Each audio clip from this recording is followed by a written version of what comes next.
started.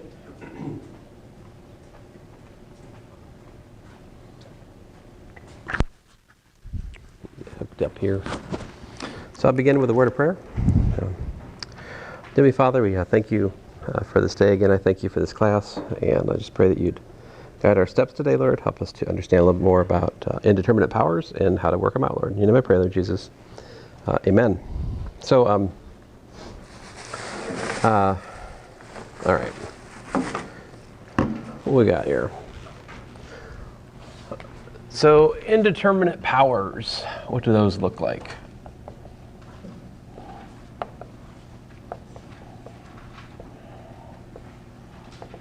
So, you got your 0 to the 0, you got your, let's see here, I want to say, I'm trying to remember, 1 to the infinity, I think, is another one. And what's the other one?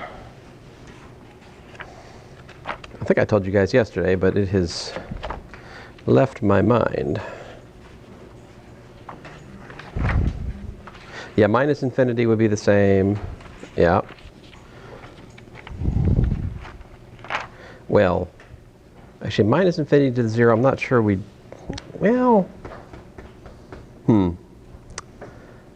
not sure about minus infinity to the 0. Oh, I have to think about that. So 0 to 0, the other one's infinity to the 0. These are, so what I mean here is you're looking at a limit of f to the power g, right, where you have limit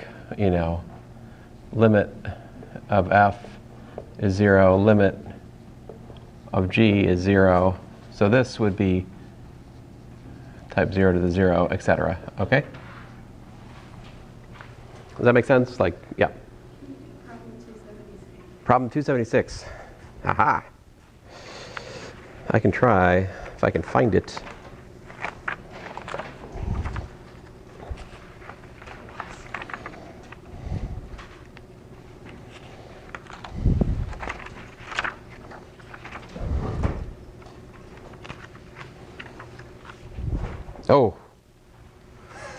Oh, goodness gracious.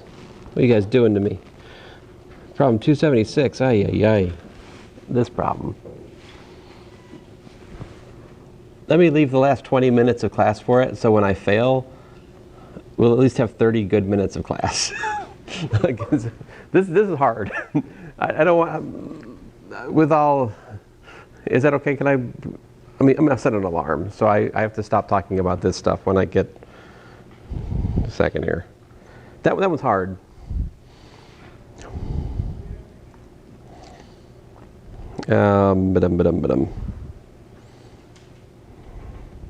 So I have a weakness, which is that I have a hard time stopping halfway through solving a problem. So if I start that now, it'll just be all we do all day, which wouldn't be the worst thing, but I do want to make sure I teach you guys the indeterminate powers today. So I'm going to leave the last 15 minutes of class for that. We'll see how far we get into it, okay? So we end at 10:20, right? Okay, just checking. All right, so make sure all right, we got it. All right, so here's the technique, if you will. So if you have given, f with, basically given f of x is greater than 0, all right, for, then if we have the limit of f of x raised to the g of x power, all right, what we do is we trade that for the limit of the exponential of the natural log of f of x to the g of x power. I can do that assuming f of x is positive, right? Maybe f of x, let me say the range of f is positive, all right? That's what I wrote, but let me just kind of say range range of f is a subset of like, 0 to infinity. So like f has positive outputs, okay? I need to make sure that I can take the natural log of the f of x, right? Otherwise, what I'm writing is just nonsense, right? Natural log has to be fed positive numbers. You can't put a negative number into the natural log. But once you do this, see what you got. Well, then you've got the limit of the exponential of g of x times the natural log of f of x, right? And let's think about this. So we're talking about these three different indeterminate forms, right? Like 0 to the 0, or 1 to the infinity, or infinity to the 0. So what's the pattern here? Think about it. You got, g is going to 0. Natural log of what? 0, yeah. Or you've got infinity times natural log of something that's going to 1. Or you've got 0 times the natural log of something that's going to 0, right? That's the type, if you will, of the limit that you're facing. And so the other thing is, because the exponential is everywhere continuous, we can do this step too. The exponential of the limit. I really should have done that. My bad, guys.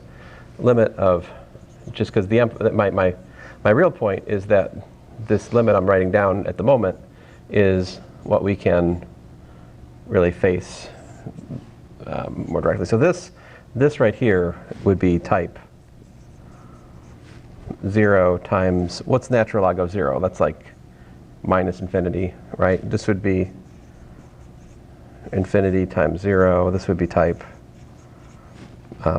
0 times minus infinity. So my point to you is, we can trade an indeterminate power. We can trade this indeterminate power for an indeterminate product. Either infinity times 0 or 0 times infinity. Yeah? And now, once we do that, then we can use the techniques we talked about like last class to solve these. And so typically, I call this thing star for a specific problem. Basically, I work out that limit and then plug star back into the exponential for my answer. All right? So like, let's look at a specific example. Example 1, for instance, the limit as x goes to infinity of, let's say, 1 plus t over x to the x power. And here t is, let's say, a fixed constant. T is a real number, it's fixed, it's independent of x. What kind of limit are we up against here?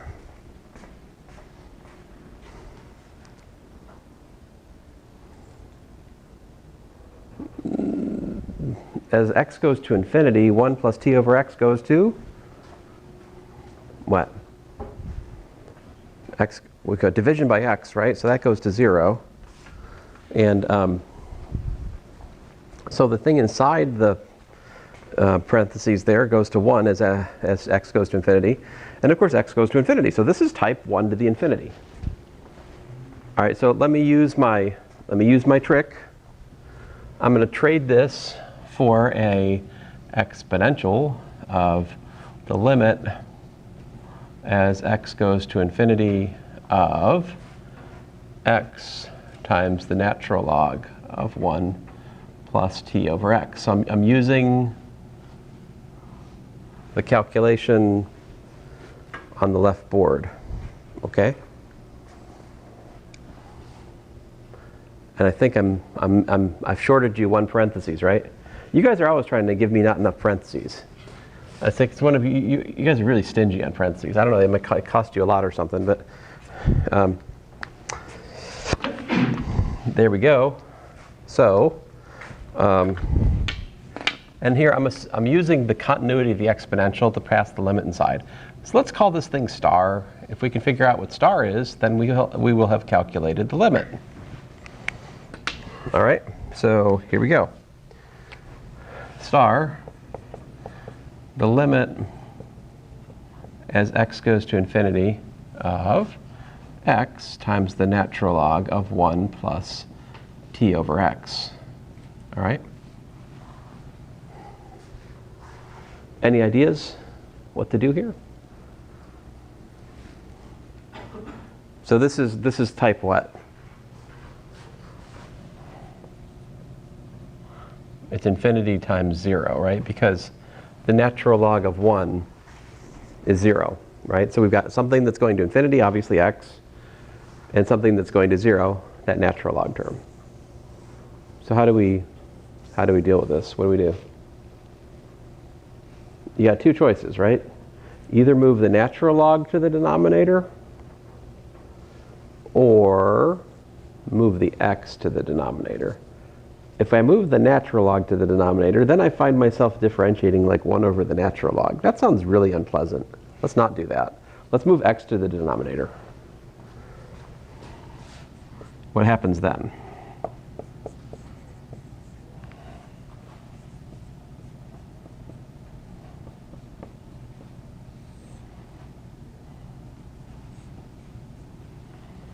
Now, we've got type what? We've got type 0 over 0. Hooray! Which means we can apply L'Hopital's rule, right? So, we've got limit type 0 over 0. What's the derivative of natural log? Derivative of natural log is 1 over the argument times the derivative of the argument. What is d dx of t over x? What's that equal to? It's minus t over x squared, right?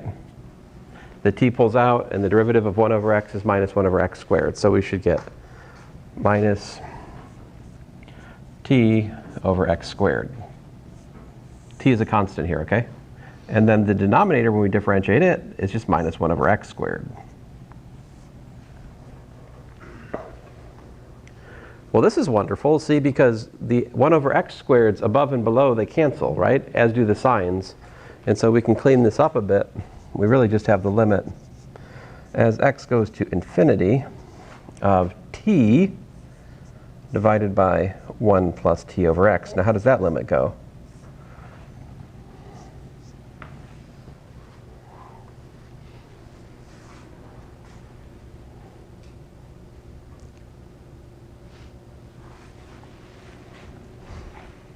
Oof. You asked me about that problem. Nah.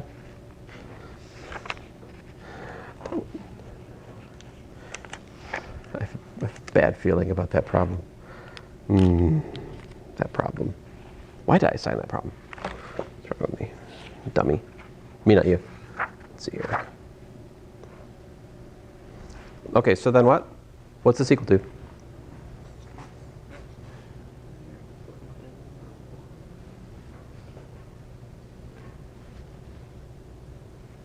I'm just going to wait till you guys figure it out.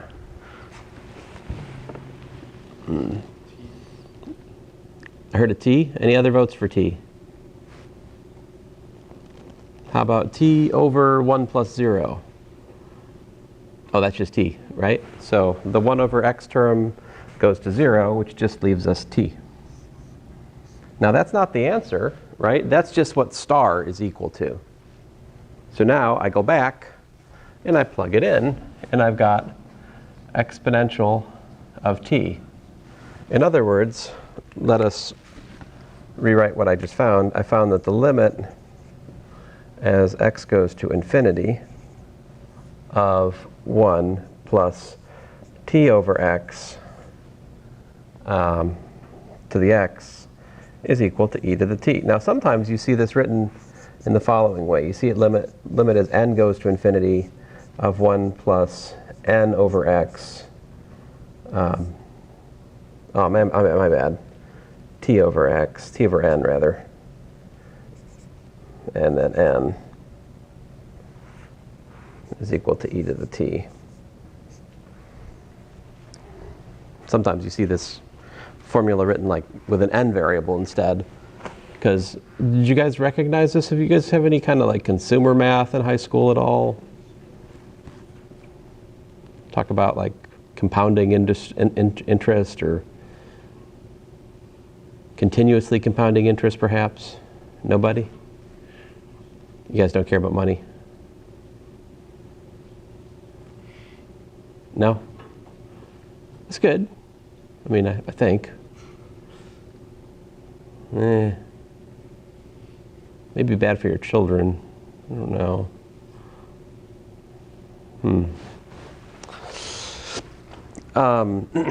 But yeah, this is the so-called like if you think about the number of compounding periods going to infinity, and so like you can think about t. So for instance, t would be like the interest rate. Well, that's not quite it either. I can't make the direct.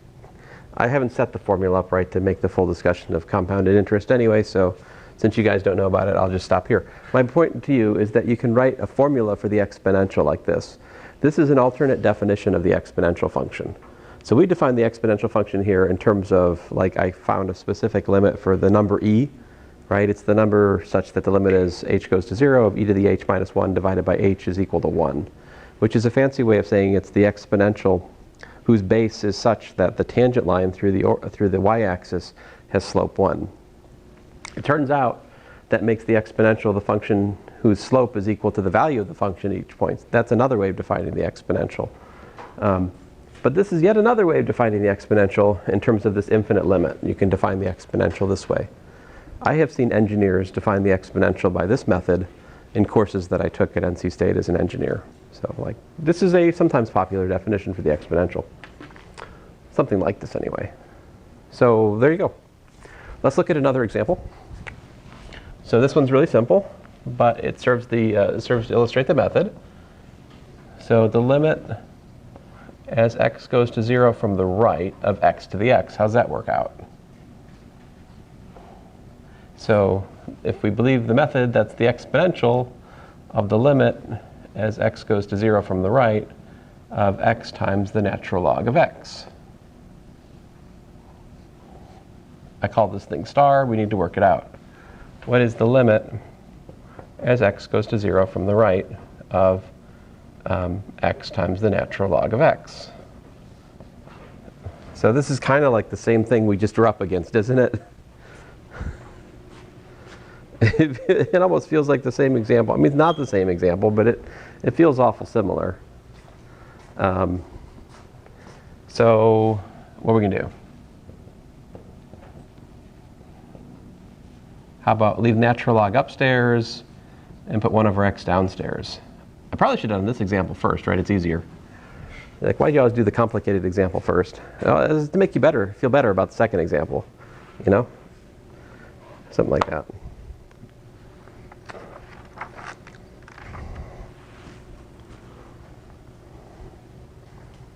Like when you guys have kids, you should make sure you have your most misbehaving child first. So after that, all the other children will be like, oh, these are so much easier. But invariably, it works out the other way for people. The first children lull you into a false sense of complacency. And then the last child, that one's the trouble. Not really for me, but for my parents, it was kind of that way. My little brother, well, he's a good kid. He's good now. Let's see here. But when he was little. Anyway, we got what? Derivative of natural log is 1 over x. Derivative 1 over x. What am I doing? I'm doing L'Hopital's rule on infinity over infinity, by the way, folks, okay? Because log of 0 is minus infinity. 1 over x goes to infinity, so we have type infinity over infinity. We can apply L'Hopital's rule. So the derivative of log is 1 over x. Derivative of 1 over x is minus 1 over x squared. So what do we get?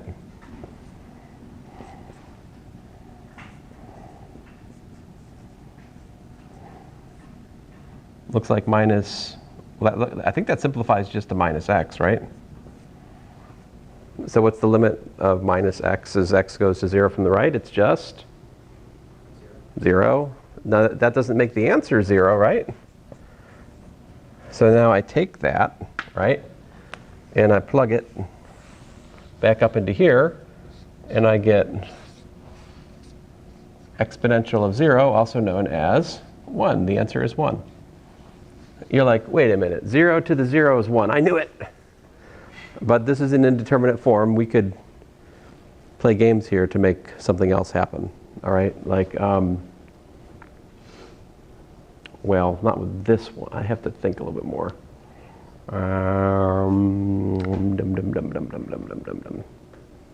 Well, maybe my next example will do that.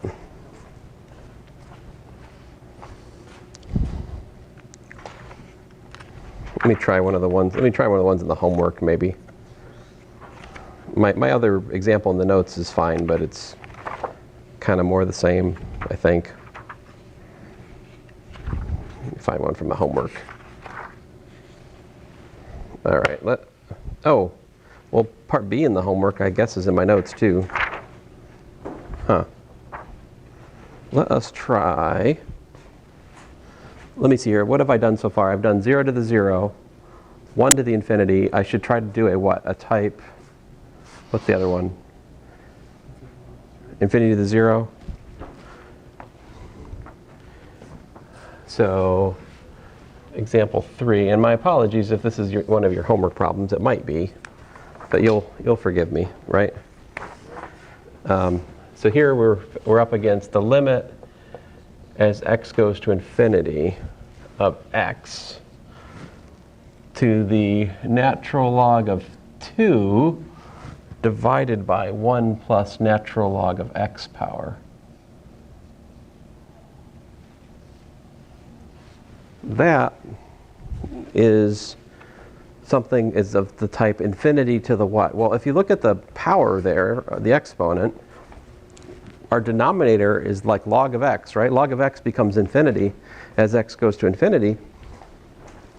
So the exponent's going to 0. So this is type infinity to the 0, which is the one type we haven't done yet, right? So let's see how this goes.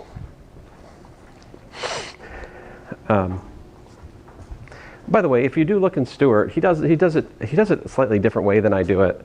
Like, he just takes the natural log of the limit and he solves the corresponding limit. I like to just write it directly using this trick so that I can see explicitly, oh, this is the limit, you know? So like, the way I express my work is a little bit different than Stewart if you look at Stewart, but maybe you guys aren't, and I'm fine with that. My notes are pretty self-contained, so limit as x goes to infinity of, all right, so we'd have natural log of 2 divided by 1 plus the natural log of x times natural log of x. Following the pattern. Let me put a step here just to kind of be more. Let me just do this step. I haven't done this step since the original board over there, but let me do it this time. So we've got the natural log of x to that power. All right, so what we're doing, and I've been just citing the leftmost board today. What I've been doing is I've been using the power of log. So first of all, I pull the limit inside the exponential using the continuity of the exponential. That's the one thing I'm doing. The other thing I'm doing is using the property of the log, which is that this is exponential of the limit as x goes to infinity of the natural log of 2 divided by 1 plus the natural log of x times the natural log of x. That's by the power property of the logarithm. And so, okay, so I've traded my indeterminate power for my this star limit, as I call it, which is going to be like type, I guess that's type, it almost is infinity over infinity already, right? One more step here. We're looking, I'm just going to rewrite the limit a little bit more explicitly. We've got a natural log of 2 times the natural log of x divided by 1 plus the natural log of x. Oh, this is nice. This is not bad. Not bad at all. This looks scary to start with, but this is actually a harmless problem. So if we take the limit, look what's happening. This is type what?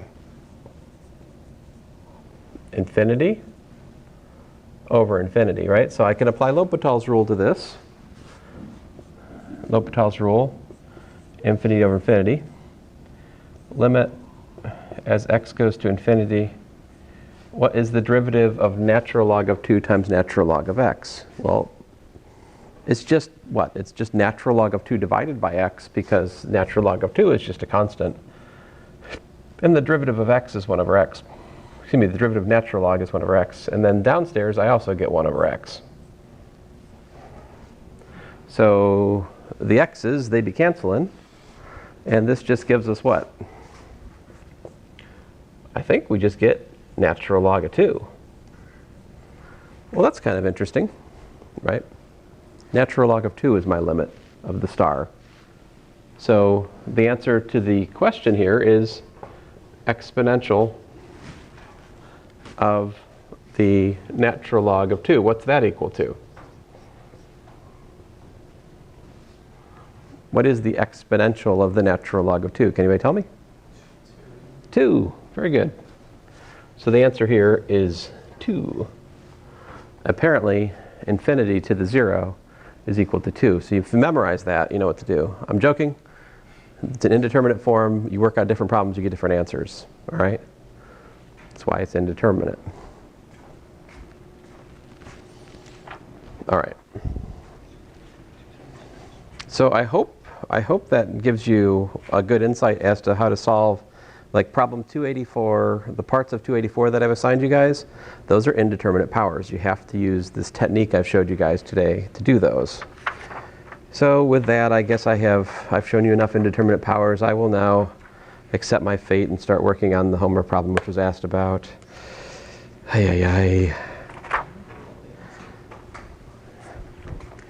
See, this is one of those problems where I feel like there is an easy way and there is a hard way, and well, I just hope I make the right life choices today. Let's see here. So we'll work on the middle board here. Let me erase. So what's the statement of the question? We're talking about problem 276. You have 2 poles of unequal height, h1 and h2, and they're secured by a very taut rope to a point between the poles, as pictured below. Show that the shortest length of rope needed to secure the poles occurs when theta 1 equals to theta 2. And I say let x be the distance between the base of the poles. All right, I have a footnote here. I said when I worked this problem, I used x as a variable to set up the calculus. There may be a wiser path. I'm going to trust footnote me and do the same thing as I say. Usually footnote me is helpful.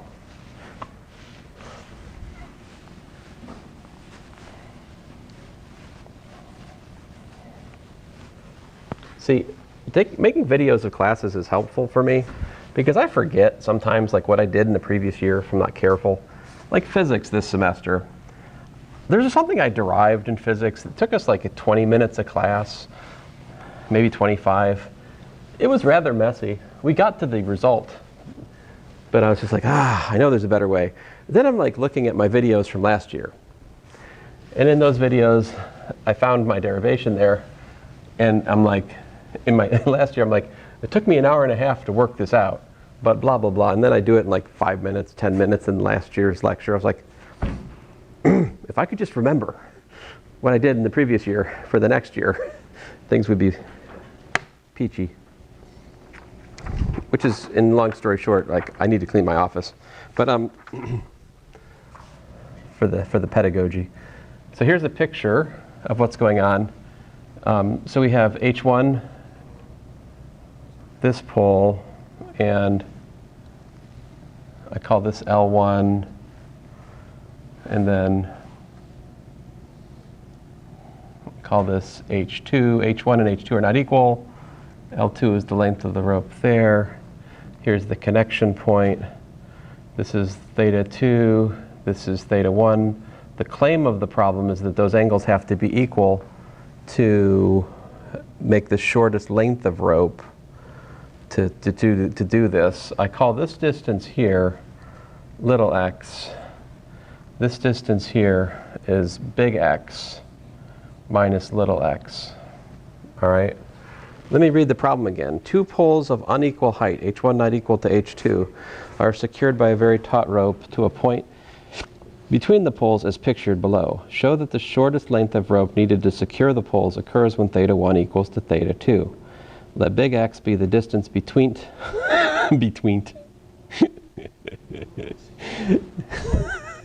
There is no like spell checker in the thing I type up things in, you may have noticed.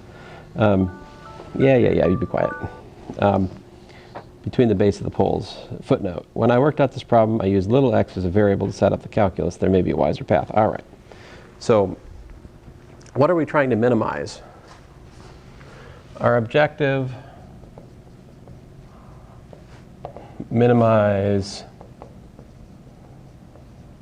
L1 plus L2, right? Let's call that F. Right? So what's the formula for L1 plus L2?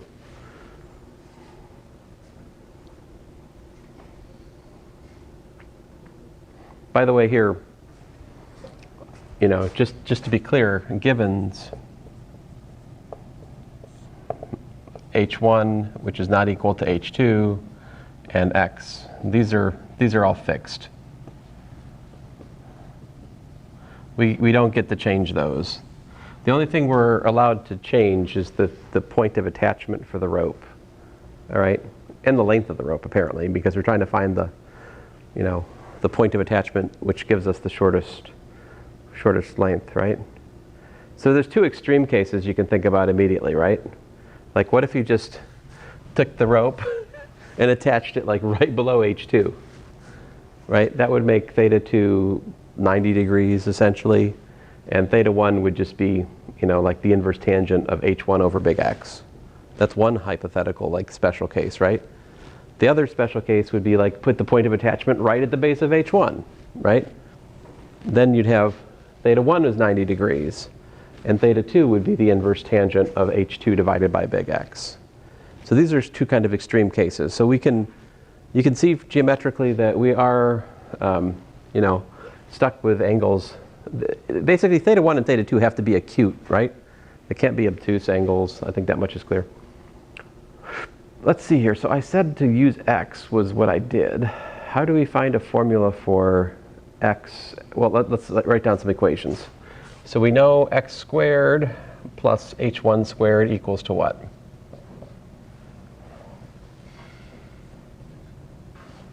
These are vertical poles, right? If the poles were not vertical, then this would be another world of suffering. That's not the one we're asked. So what's that? You say L1 squared? Okay, cool. And once you've done that, it's not too surprising, although it's a little bit uglier, x minus little x quantity squared plus h2 squared is equal to L2 squared, right? I'm starting to feel better about this problem. Maybe it's not that bad. Maybe it's actually not that bad. See, because then F is what? It's L1. Man. Fine. Square root of x squared plus h1 squared plus the square root of big X minus little x squared plus h2 squared. Right?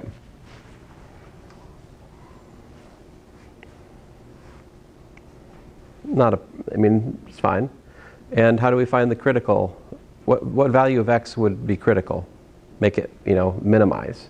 We would look for df dx equal to 0, right? So let's do that.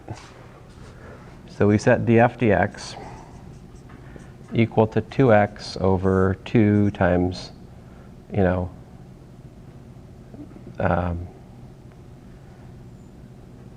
I really want to write L1, but I'll behave. Square root of x squared plus h1 squared. And then I've got plus, actually I got minus. Why do I have minus?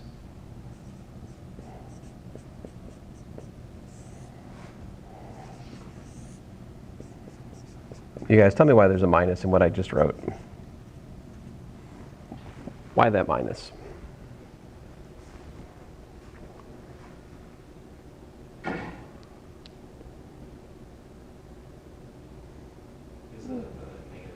Because of the minus x, right? We differentiate the inside function, we get a minus from that derivative, right? And here's another question. Why do I write 2 with a loop on the right and 2 without a loop on the left? Can you explain that? Why do I have 2 2's? I don't have an answer for this question. I just know it's how it is. I also have 2 z's. Like this and this. I don't distinguish between these, usually. To me, those are the same variable. It's annoying, but I can't stop it. Anyway, so cancel the 2's, both kinds, and make a common denominator. So you've got basically like,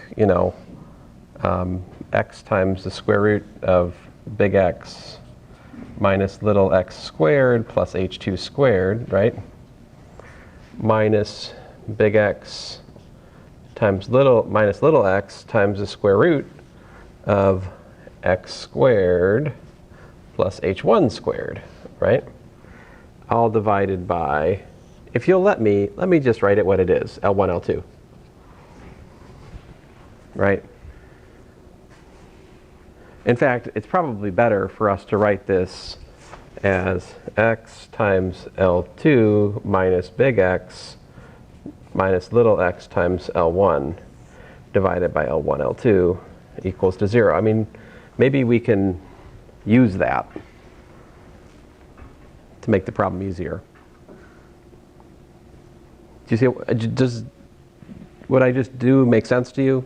I'm just using the variables again to avoid writing the square roots because they're not particularly enlightening. When can that be 0? The denominator can't be 0, right? So that's not a critical point. The only critical point to consider is when the numerator is 0. So we need what? Apparently, we need x times L2 is equal to big X minus little x times L1. Can you solve that for x?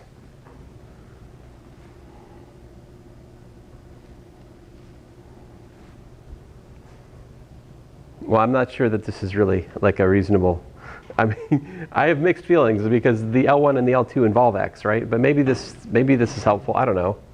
I'm not sure.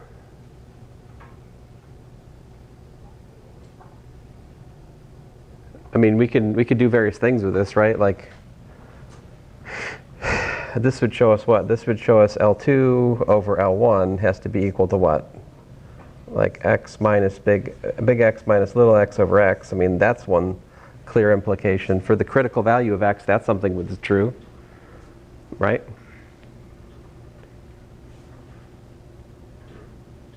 Can't you distribute L1 and then pull L2 to the other side, and then your capital X L to the other side, and then divide by L2 minus L1? Okay, sure, we can do that. We can do that as well.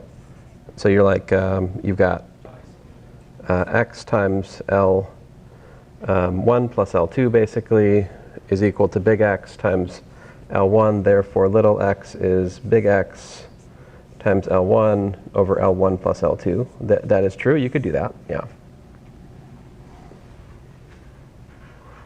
The thing that's a little bit slippery about this is that L1 and L2 are not given. Which, I mean, that's not bad, but the question doesn't ask us to find x, does it? What does it ask? It asks us to show that theta 1 is equal to theta 2, right?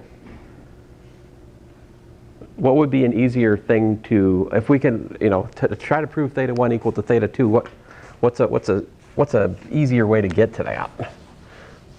I mean, the sort of the most sort of obvious thing is, well, show theta 1 equals to theta 2, right? But that's a pain.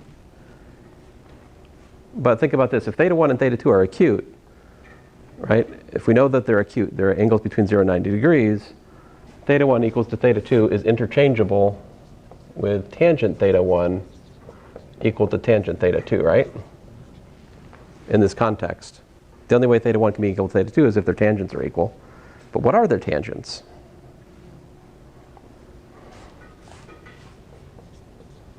Tangent of theta 1 is what? It's h1 over x. And tangent of theta 2 is h2 over x minus x, right?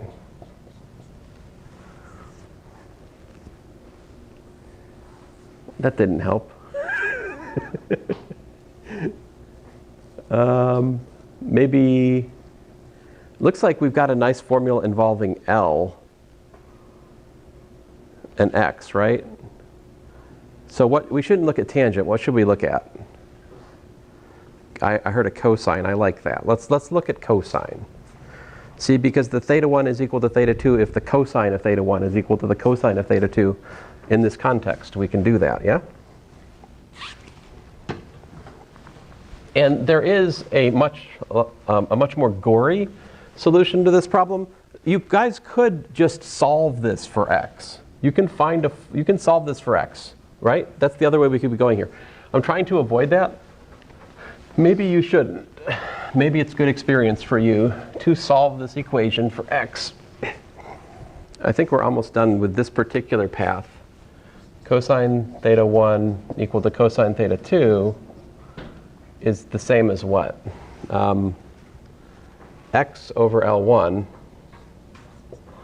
equal to x minus x over L2, right? But that is interchangeable with x minus big X over little x equals to L2 over L1, right? Which is interchangeable with what? df dx equals to 0.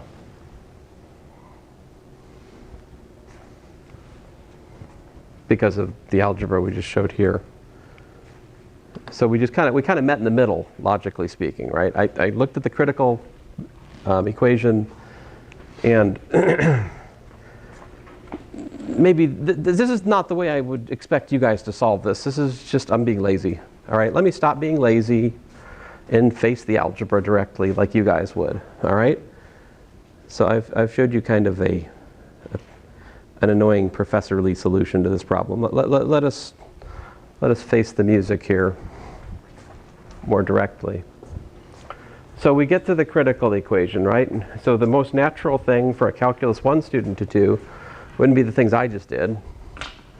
They would just be to set this equal to 0 and do it, right? So that's what? X times the square root of x minus x quantity squared plus h2 squared equals x minus x times the square root of x squared plus h1 squared. How do you solve this equation? It's just got one variable, right? Little x is the only variable. How do you solve that equation? What do we do?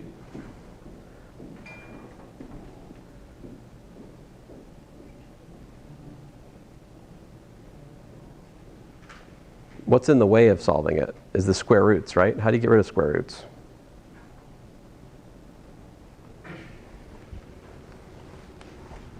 Nobody? What if we square both sides? What would that do? You're like, well, that would make a mess. Well, kind of, but kind of not. So I've got x minus little x squared plus h2 squared is equal to x minus little x squared times x squared plus h1 squared. And then I can multiply it out. So I have x squared times big X squared minus 2 little x big X plus little x squared plus h2 squared is equal to parentheses x squared minus 2 little x big X plus little x squared times little x squared plus h1 squared.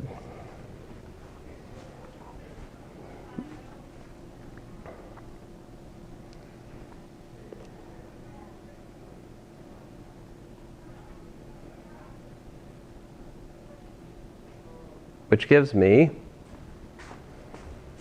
x to the power 4 from that times that. Do I have any of the same terms? Well, let me multiply this out, guys. This gives me little x squared times big X squared minus 2 little x cubed times big X plus x to the 4th. Oh yeah. Oh yeah. I like that. Why do I like that?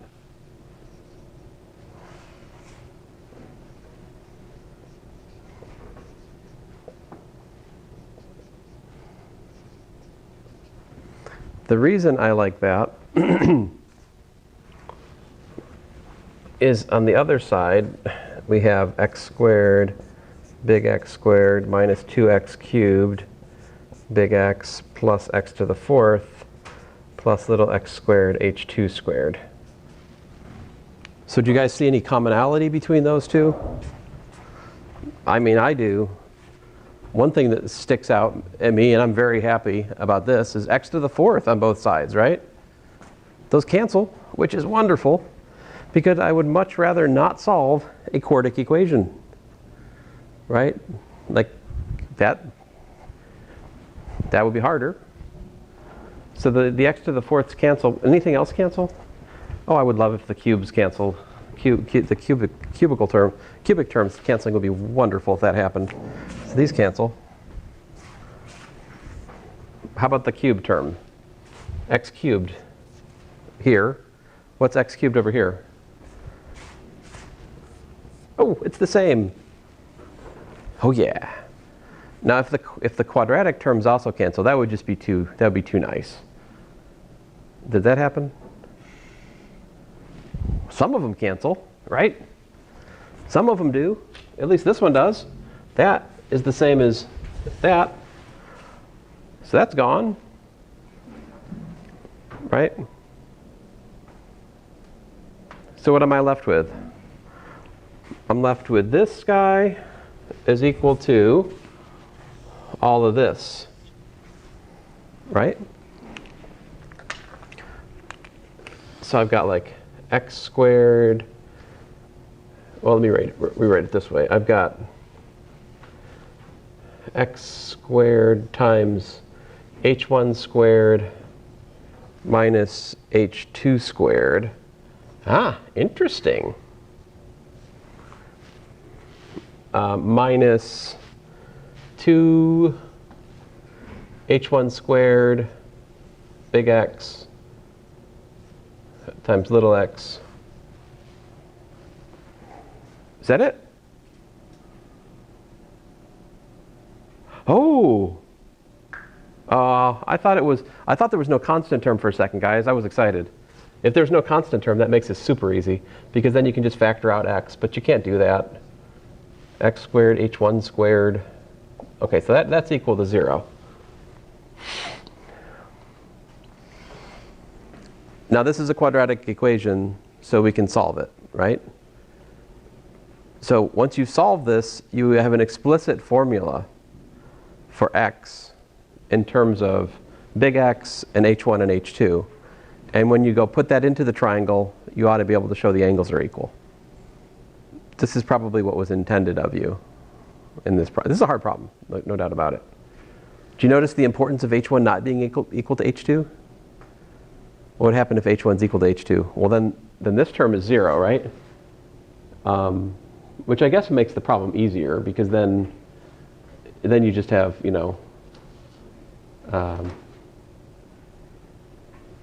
well, then obviously you get little x is equal to big X over 2, right? I mean, of course, if they're equal heights, then you know the middle point is where you need to fasten to have minimum length by symmetry.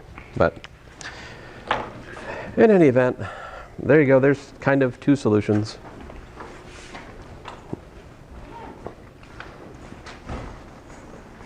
There are no easy answers for optimization questions in general. You just have to work at them.